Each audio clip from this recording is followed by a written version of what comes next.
Kanarek. Yeah, Kanarek. Yeah. No, thank you. Thank you so much. I'm good, thank you. So,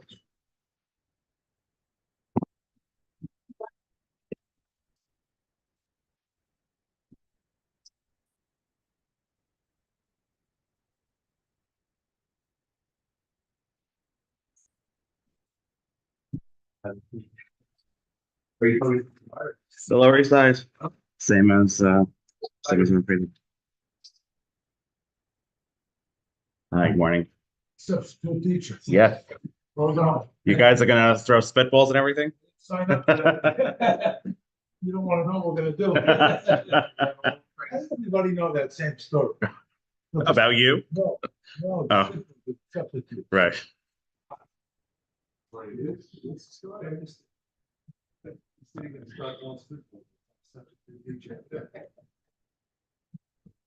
I hope I got this right. But How's the rabbi? Okay. thank God, yeah. I think he's in Israel for the week. Oh. All right. I don't know if this is recording on the YouTube, but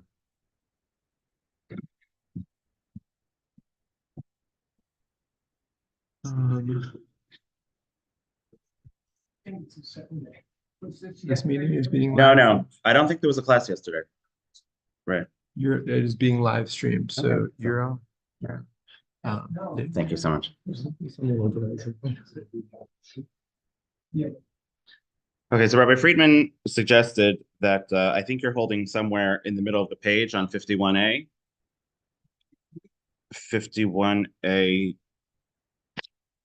I don't know where he left off, but he recommended that we start with the Mishnah towards the bottom of 51A3. Yes. Okay. Okay, so one of the unique elements of the service on Sukkot in the Beis HaMikdash was the drawing of the water, Simchas Beit HaShoeva. What they would do is they would draw water from the Shiloach stream. If you've ever been near the excavations on the at the Kotel, so they'll show you. You can see the Silwan Valley, where there were pools and there was a stream at one point. I don't know if there is now, but they would draw water with great celebration all night, leading up towards the drawing of the water. They'd bring the water up into the temple, and then they would pour it down these pipes on the altar, on the Mizbeach. Every day, we're going to daven Shachar soon, every day there were two constant offerings of a lamb or a goat, one in the morning, one in the afternoon, as like the opening and closing ceremony of the service of the Beis HaMikdash. It would be paid for by the public. Every year you would pay your tax for the communal offerings, and that would pay for these two daily offerings that are called the Tamid, consistent, in addition, and the Musaf Karbanos, the Musaf offerings that we talk about in the davening on Shabbos and Yom Tov. Anyone who had private offerings that they had to bring, whether to thank God or because of a sin or they gave birth or whatever it is, they would all have to be sandwiched in between those two communal offerings of the Tamid, the consistent offering of Shachris of the morning, and the Tamid Shel Bein Harbaim, the consistent offering of the afternoon. We pray Shachris and Mincha to correspond to those two opening and closing sacrifices that were paid for from the half shekel taxes that we paid once a year. In addition to the sheep, to the animal, it was a carbon ola. It was completely burnt on the altar. The blood was sprinkled on the side, on the wall of the Mizbeach, and you would put the meat on the fire. Some offerings, you would take them home to eat in Yerushalayim. Some offerings, only the Kohanim would eat. This carbon was a carbon ola, as in it would go completely up to heaven. It was completely consumed on the fire. In addition to the meat, so you know, when you go out to eat or you have steak, you don't just eat the steak. You would have some bread and you would have some wine. So there's the meat, there's also the bread and wine. So those are called nisachim. They're spoken about at the end of the book of Bamidbar. And you may be familiar from the Musaf prayer where you say this amount of flour and this amount of oil and this amount of wine together with the animal.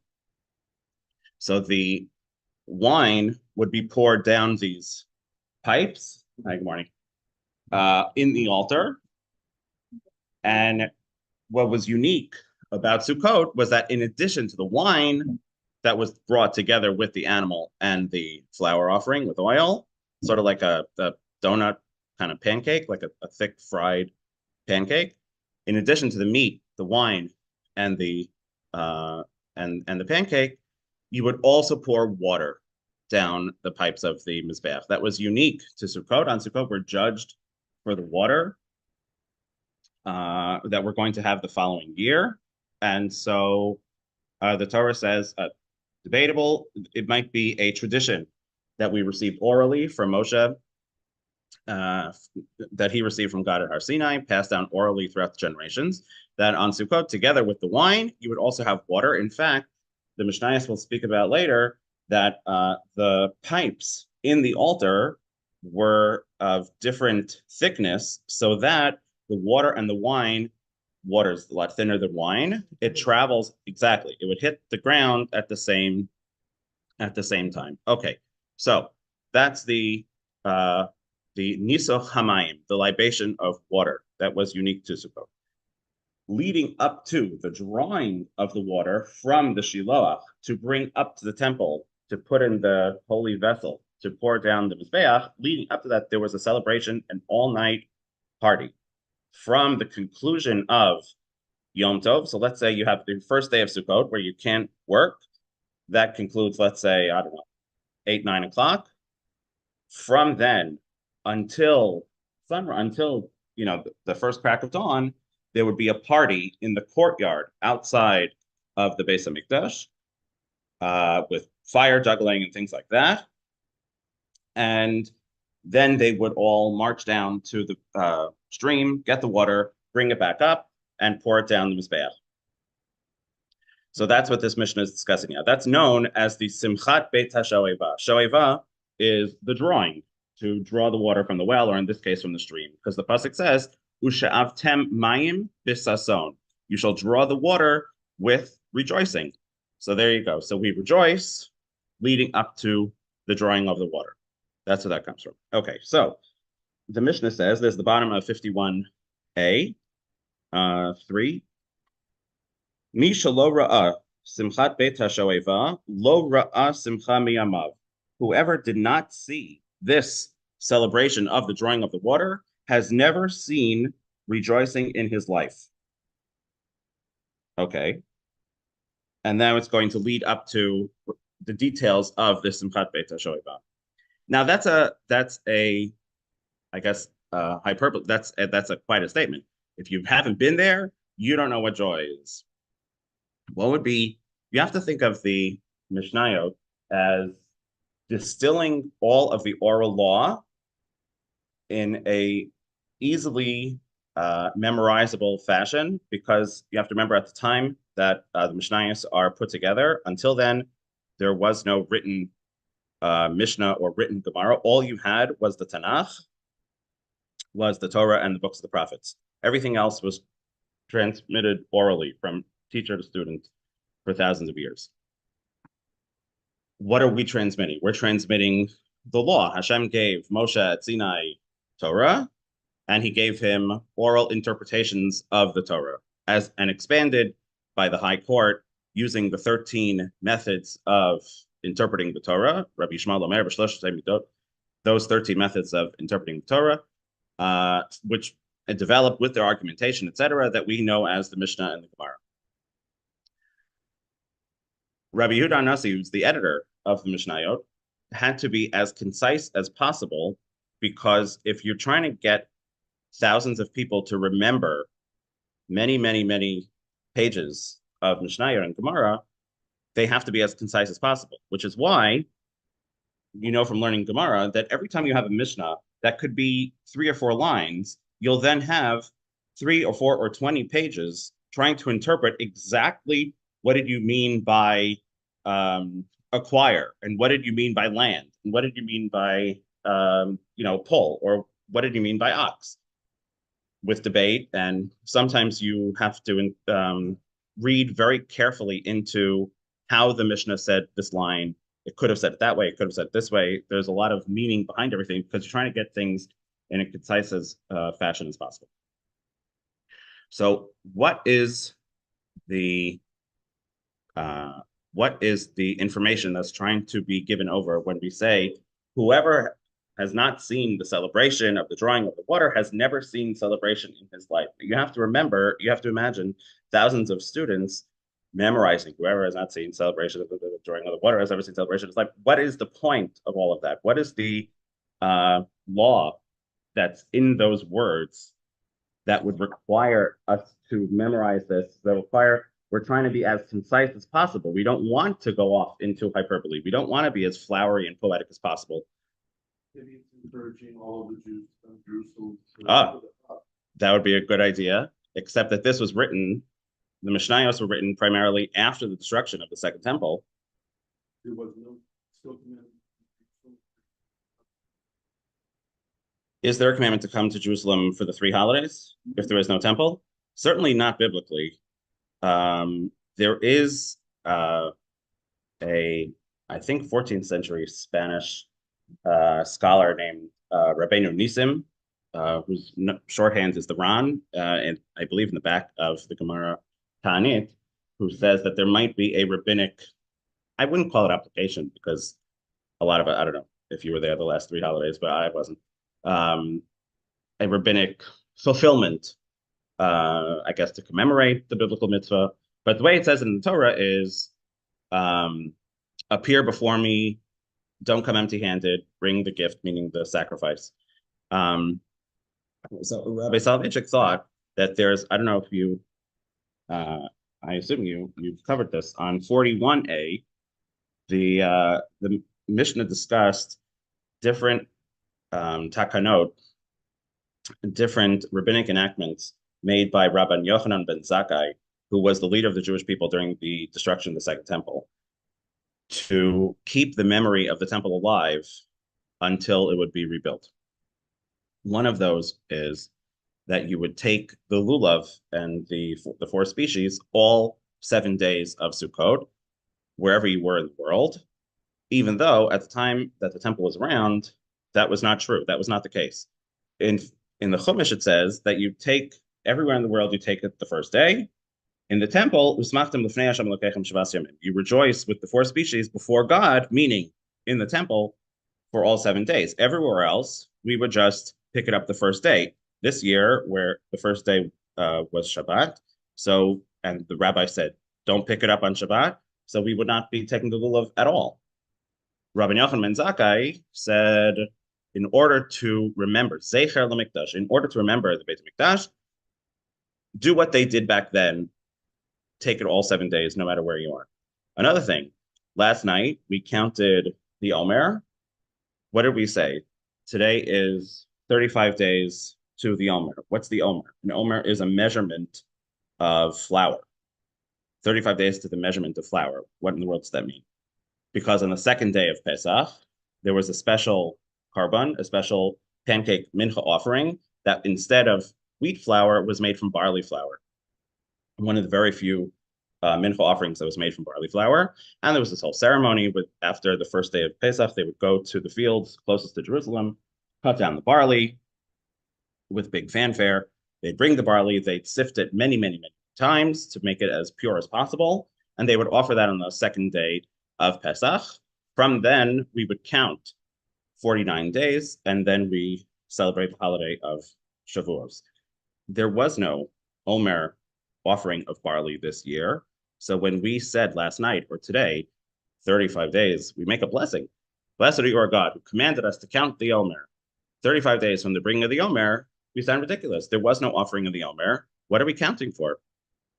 That's another enactment made by Rabbi Yochanan ben Zakkai to count, well, I don't know about Rabbi Yochanan ben Zakkai, but to remember the Beis HaMikdash. This is another, it's like a repetitive act for 49 days, where every day for a little bit, you remember the Beis HaMikdash. That's why afterwards, there's that little line where you say, Harachaman, Hu Yachazir Lanu, may the merciful one return to us the Beis Hamikdash, because the whole process, the whole mitzvah is to remember the Beis Hamikdash. What is the value? The Gemara asked back on 41, what is the value of remembering the Beis Hamikdash? To create mitzvot to remember the Beis Hamikdash. So the Gemara cited a pasuk, I believe it's from Yirmiyah. Tzion hi doresh ein la, lamenting the fact Zion has no one who cares about it anymore. Zion is in ruins and nobody cares. The prophet's saying that's a bad thing. So you see that we should think about Zion. We should think about Yerushalayim. So in order to habituate the people to constantly be thinking about Yerushalayim, especially, we know now, especially right after October 7th, as soon as you wake up, you check the times of Israel, you check to see what's going on, your mind is thinking about Yerushalayim, about the Beis Hamikdash, about Israel. So this is something that you do, that we're mandated to do in order to keep us habituated toward thinking about Yerushalayim. So little things throughout the year, like Sfirata Omer, like picking up the lulav for 7 days. There are two, I guess, categories of mitzvot about that try to get us in the habit of thinking about Yerushalayim. There are also steps throughout the year where, for example, the Mishnah says that a chatan does not wear a crown from the time of the destruction of the Beis Hamikdash in order to, even at his most happy moment, show some sort of sign of mourning. Or today, I think Ashkenazim put ashes on their head under the chuppah. There are rules about what kinds of crowns. Apparently back then they would wear some sort of, like the Caesar had like that branch of whatever around his head. So they wouldn't do that, or there's certain types of jewelry that they don't wear. In Shulchan Aruch, it says you leave, like a 1 amma by 1 amma, like a 1.5 by 1.5, unpainted, not painted, when you're building a house, in order to commemorate when you're building your beautiful house that you've planned for so many, for a year or so, and plan architects, whatever, leave a little bit that's unfinished. Or the Gemara says, when you're setting a table for a big feast, leave something out, leave a dish out. Doesn't really apply today because, I wouldn't come to your house and see a full feast and say, oh, but you're missing X. Like, this is pretty good. But I guess back then things were a little more regimented. So if you're missing something, it would be noticeable. Anyway, so you have two categories of mitzvot that are Zeichel HaMikdash. One is a more mournful type of commemoration, where, especially at times of celebration, we leave something out, or we, at the time after the destruction of the temple, the Gemara says that the people wanted to swear off. They didn't want to eat meat anymore, because how could we eat meat when there are no sacrifices being offered in the temple? So I believe it was Rabbi Yeshua ben Levi, who said to them, okay, so what are you going to eat? They said, we'll eat bread. Well, there's no mincha offering being offered anymore, so you can't do that. We can't drink wine because there's no wine being offered on the temple. We can't, so they said, fine, we'll have fruits. Well, you can't do that because the bikurim, the first fruits that were placed in front of the mizbeach, you can't do that either. You can't have water because there was the libation of the water that we talked about on Sukkah. So basically, that's not the right way to go. Instead, do these other things. So we have mitzvot that are about Drishat Zion, about thinking about Yerushalayim, like Sfiras Omer, like the Lulav, 7 days of the Beis Hamikdash. And then we have remembrances of mourning, I guess, for Yerushalayim. Anyway, so Rabbi Soloveitchik thought that this line in the Mishnah, whoever did not see the Simchas Beis HaShoeva, has not seen joy and doesn't know what real joy is to get your mind thinking about what that means. I've been at weddings, I've been at, birthday parties, I've been at celebrations. I thought I've had a good concerts, whatever. I thought I've had a good time in my life, but all of that is I haven't seen joy ever. Think about what it means, what it must have meant to have all the Jewish people celebrating Yerushalayim with the leaders, juggling torches of fire, the Levium playing the musical instruments. You have to remember we're also in the post Yom Kippur uh, calendar. Your sins have just been forgiven 3 days before. You saw the red string on the door of the temple turn white, and you feel lighter. You feel like your sins from the past year have been forgiven. And all of Israel feels that way. And that's a joy that we've never experienced. And it's not so much a law as much as a fulfillment of the dicta of keep Yerushalayim, keep Israel on your mind. So that's the point of this hyperbole. That wasn't what you have is joy. This is real joy. Think about that. Think about Yerushalayim. Think about the Beis Hamikdash. Okay, so b'motzei Yom Tov Rishon Shel Chag, in the evening after the first day of Sukkot. So now malacha, work is now permitted, right? We're now in Chol HaMoed, so to speak. Yardu le'ezos nashim, they would go down to the women's courtyard. So you have in the Beis Hamikdash, you have the building with the roof, which is called the Heichal. That has the Kodesh HaKodashim with the Aron HaKodesh, and it has the in the west. As you go eastward, you're walking out eastward. You have the golden altar that has the incense, that has the Torah. You have the menorah, and you have the shulchan that has the 12 lechem hapanim, the 12 showbreads. That's all in the building. Then you walk out into an open air courtyard, which has the big altar where all of the regular sacrifices are offered. You have a kiyor, which is like a big basin of water with spouts where the kohanim would wash their hands and feet before service. And then you have like a butcher area because, there are thousands throughout the year of animals being butchered there, skinned, certain parts of the animal that are put on the mizbeach, some parts that are not. You ever think about the fact it's open air. I don't, if you ever been in Jerusalem in January, February, it's not Miami. It's a slaughter. A lot of it is, yeah. In fact, the Mishnah in Avot talks about some of the daily miracles that took place in the temple, and some of them reflect the fact that it was a slaughterhouse, and yet you didn't see flies, and right, there were no putrid smells and things like that, right? So, but it's also the Kohanim are walking around barefoot on the stone floor. There could be snow, right? It's an open air courtyard, and so the Mishnah in Shkalim says that there was an in-house doctor because they're eating lots of meat because the Kohanim would have to eat certain portions of the sacrifice, and you have a timeline when you have to eat that by. And if a lot of people didn't show up for work today, then we got to share this all amongst ourselves, and you can't make it go past. You can't let the meat sit past midnight. So yeah, there was an in-house doctor. So there were steps. So again, you're coming. There's the building, Kodesh HaKodashim, Heichal. I'm walking eastward.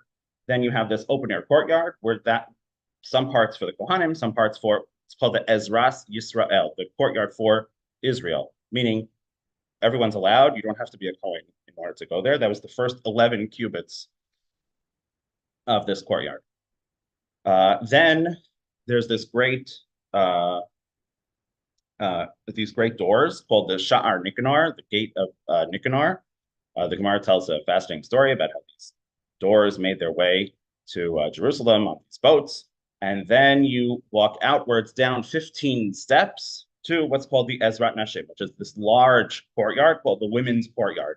It doesn't mean only women could go there. It means that's where the women would generally go because it was not sanctified with the great sanctity of the temple of the courtyard of Israel, where the men would stand. Why? Because you wouldn't be able to sit down.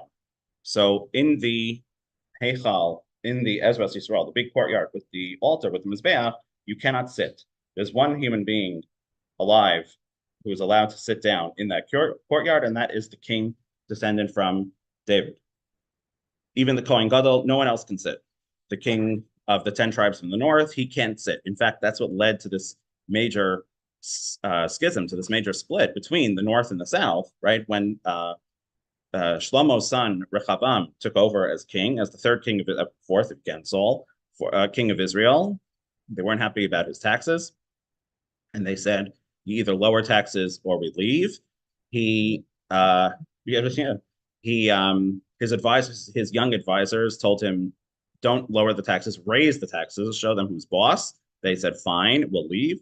10 of the 12 tribes seceded, and they said, "We're starting our own thing." The prophet came and anointed um, Yeravam, who was a great scholar, but then became really selfish and wicked. He said, if I allow the Jews to go to the Beit HaMikdash 3 times a year for the festivals, they're going to see that I'm not allowed to sit in the courtyard. The king, descended from the house of David, is allowed to sit. They're going to think that I'm a fraud and kill me, or um, or they're going to realize that I'm not a real king and they may rebel against me. So he erected these giant idols and guards on the road to Jerusalem. And he said, no, worship these golden calves. Tell me if you've heard about those before. These golden calves, he set them up in 2 areas of the land. And that's that. So this actually led to this major schism in the Jewish people. Anyway, so you go from the courtyard of Israel, where you can stand, where you must stand. Only the king descended from David is allowed to sit. 15 steps, you go out to the women's courtyard because that wasn't sanctified. Everyone was allowed to sit. So a woman who was pregnant or nursing or weak, etc., did not have to stand. So here we are from what time did we finish? 7:20? We finished? 25. Okay. So we're walking down. Where am I? Yardu they go down from the from the courtyard of Israel down to the women's courtyard, right? Because there are steps. They're in the exactly. Yes. So they would stand here on these 15 steps. Umitaknin sham tikun gadol, and they would make a great excuse me. Yes, yes. In the women's courtyard, they would they would do some sort of construction to fix a problem that was inherent in the women's courtyard. The Gemara will speak later that they erected a balcony for the women for the celebration so that there was no mingling during the party. It's interesting. Sort of. Well, it says that there were these, I think, it says that there were these metal spokes that would come out of the wall. And then after Yom Tov, they would put these boards along the poles to separate the sexes. So it's interesting that they're coming, anyone could build this. You don't have to come from the temple, go down the stairs out in order to build this, in order to build this women's section for the party. They could come from the outside, and you're home for the holiday. You're at your hotel or whatever in your apartment. After the holiday, you come into the temple and put up the wood around on these metal poles. Why must you come from the temple out, as if only the people who had been engaged in the service during the day, only they are allowed to make this great repair, to do this construction?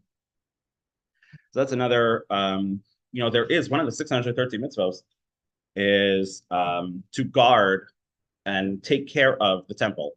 Now, the temple doesn't need guards. It's a little insulting to assume that Hashem needs you to protect him from thieves or people who would come in and breaking and entering. But the Gemara says it looks more respectable. It looks honorable to have like honored guards, like you have outside Buckingham Palace or wherever. So the Harabaya, the Temple Mount, is 500 by 500 cubits. Um,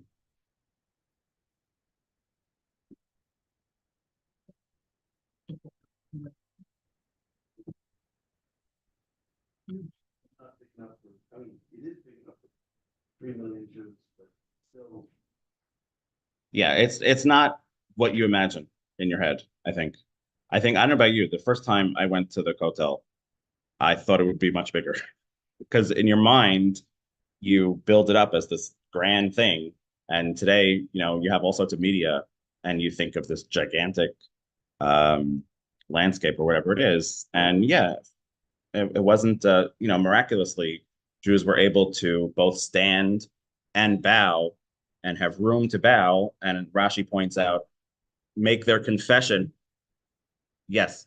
And they would be able to make their confession on Yom Kippur and not have the guy who's like right here hear your sins.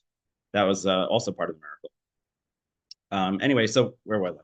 Right. So you have the people coming out from the temple out to make this fix because protecting the temple means the Torah says in the book of Bamidbar, making sure that a tamei person does not come into the base of Mikdash. That's also part of, we're not guarding the temple from thieves, we're guarding it um, from tuma, from people, the wrong people doing the service, from a non-Kohen doing the service. That was also part of what the Leviim are supposed to protect the base of Mikdash from. And so during the holiday, when there's a lot of celebration and there might be drinking involved or who knows what. So you want separation of the sexes. So that's also part of protecting the temple from sin. So it would be part of the job of the Leviim and the Kohanim who were on service that day to actually, it wasn't a job for, it wasn't a construction job. It was a protecting the temple job. Okay, so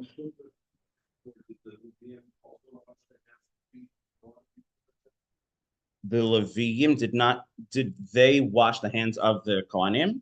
No, the Kohanim would do it themselves. Why do we wash it on these hands? Mm. We have some there. What? We have some here. So why today for Birchat Kohanim? I think that's a good question. In fact, the Gemara talks about how you would be able to get, you're supposed to do the hands and the feet at the same time. So there's debate in the Gemara about whether I would go like this. I would have my left hand on my left foot, take my right hand, wash like that, and then switch, or whether it was some sort of, or whether I would have someone else do it to me, but it didn't necessarily, as far as I know, it did not have to be the Levium. I would imagine today, what happens if there are no Levium around? So who washes? They wash their own hands. They wash their own hands. I know in my shul, I think it's in the Mission Bureau. I don't know. If there are no Levium, then they say, are there any firstborn around? Are there any Bechorim around? That also doesn't line up halachically because the Bechorim were the priests before the sin of the golden calf, and then they were fired, or I was fired and replaced by the Kohanim. So if they're Kohanim, there are no Bechorim. It's so I think it's more of an honorific or just to show respect. Today, how many times, how often do Leviim get to serve? No, I'm saying outside of the Birchat Kohanim ceremony, how often are they able to serve the Kohanim? So it's really just I don't know. I should look it up, but as far as I know, it's ceremonial. It's not legal. So where was I? Right. So they're walking down the 15 steps. Okay. To make this tikkun gadol, to erect this balcony for the women. Minorot shel zahav hayusham. There were these great candelabras of gold. The arba'a svalim shel zahav rashehem. There were these 4 golden bowls on top of these candelabras. The arba'a sulamot l'chol echad v'echad, and 4 ladders for each candelabra.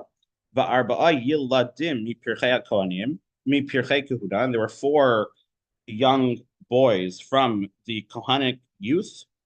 Ubideim kadim shel mea v'esrim plug. And in their hands were these jugs, cumulatively of 120 log of oil. Shahayu matilit, meaning, altogether 120. So 30 in each. Shahain matilin l'chol safal v'safal, and they would tip them into each bowl. So again, you have 4 bowls on top of 4 candelabras, 4 ladders, 4 teenage Kohanim males,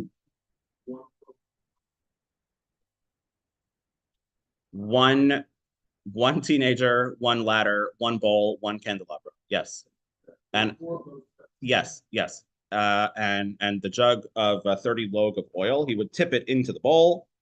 From